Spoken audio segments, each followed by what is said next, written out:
As we were thinking about things we can do to scale up the current cool block system, we were thinking about what communities already exist and how we can expand on those. And the first thing that came to mind was the co-ops.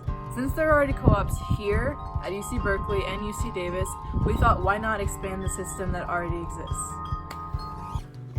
Each co-op is owned by the SB Co-op Association in Santa Barbara. They're a nonprofit organization who essentially buy houses and give them to the people who own them. Therefore, a landlord is not the person responsible of the place that you're living in. This gives the people living in the co-ops a sense of responsibility and ownership over their housing. I'm Claire. My major is in environmental studies, but I'm an exchange student, so back home my major is sustainable development, technically.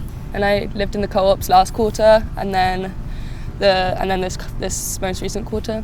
And I think that the cooperatives, they are a really great place to start because they're already, at least at the core of it is already supposed to be, building community. And that is why I joined them, is that kind of living. It makes you patient, it makes you more tolerant. Everyone is really respectful of one another, and so I think they're a great place to start in terms of building community because I feel like that's already built into part of the ethos. So my name's Georgia. I'm a third year at UCSB. I study environmental science. I definitely learned so many things about myself and about people in communities in general. Since I've been living here, it's been only a couple of months, but I've learned so much, and such a good experience to have. Well, that's one of the really great things about co-op is because there is a voting system. Every single person in the co-op has equal say. I mean, there's the president, but they don't have authority. They just lead everyone has the different roles. And it makes you, first of all, step up because almost everyone's got to have a role or be on a committee. So you have to be involved in the co-ops in some way, either within your co-op or within the broader network of co-ops. That's a requirement. And then chores, it's accountability and makes you respect this place more because you're working to, you're putting your sweat equity into the house. So let me know when we get there. There's Manly and there's Dolores, I know is really cool, but that, those two are already trying to be more environmentally oriented anyway. Manly is technically the environmental co-op by they each have their themes, but then Dolores is obviously the vegan vegetarian one, and they do a bunch of cool stuff there. So they're really leading the way, I would say, in that regard. We're kind of part of this mindset where we try not to have the most impact, negative impact at all. So it's just something that becomes part of how you live every day and how you think and how you interact with people.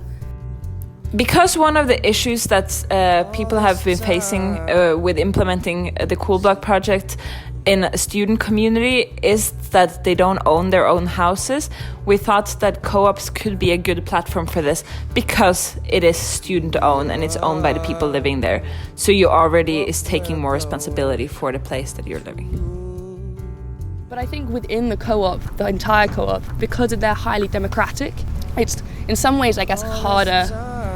If you wanted to make more structural changes, you can't just kind of talk about it and all put money in together. It has to go through a real process. But then I guess if it does pass that process and you get enough people that want to make it happen, it could get written into the house rules or whatever it is, or if it's infrastructure, it's just there. And then it's lasting power, it's continuity then, because obviously there's a high changeover of people. But the co-ops, unlike just individual houses,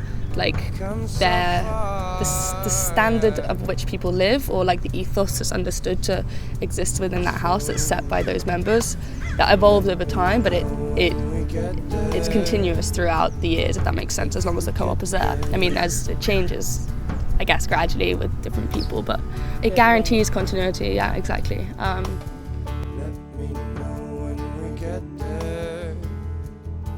If we get there.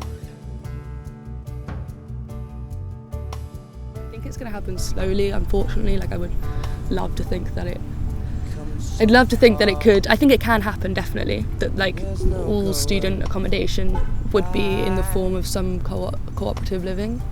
But I think it's going to take a really big shift in the way we think about living. I don't know, entitlement, you know, and individualism, and also the empowerment aspect, and even the financial aspect, you know. Like at Manly, there's I save so much money on groceries because it's they've got a food plan there. Everyone sits down together and eats every evening, like, and I don't know how many other houses like can say that, you know. A lot of people are more and more interested in co-ops. We have so many applications each year, more than like available spots. So. A sort of revolution. The way they're framed, and they need to be like given a bigger platform, you know, as not like these kind of alternative ways of living, and people who don't feel like they identify with like an alternative kind of realm of identification, you know, then think it's not for them, you know. You could have fraternities, I mean, I hate to say it, but you could have cooperative fraternities if you wanted to, you know. It doesn't need to be just this, like, I think people think that they shut it out because they think it's not part of the social like realm that they identify with or whatever. So making it more approachable and accessible.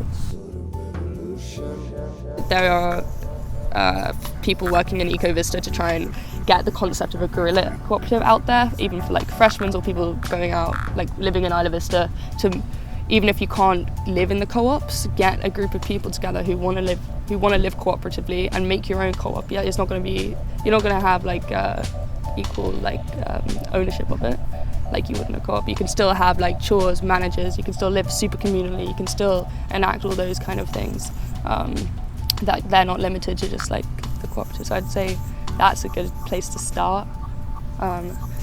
Yeah, because I think they sound like an awesome idea in terms of accessibility for people. You know, you don't need to like, yeah, you can act cooperatively anywhere. You don't need to live in a co-op to live cooperatively. I think that's the thing. You know, it's not this all or nothing kind of. You know, make best with what you can do. You know, or what you have. You know, so, yeah. Let me know when we get there.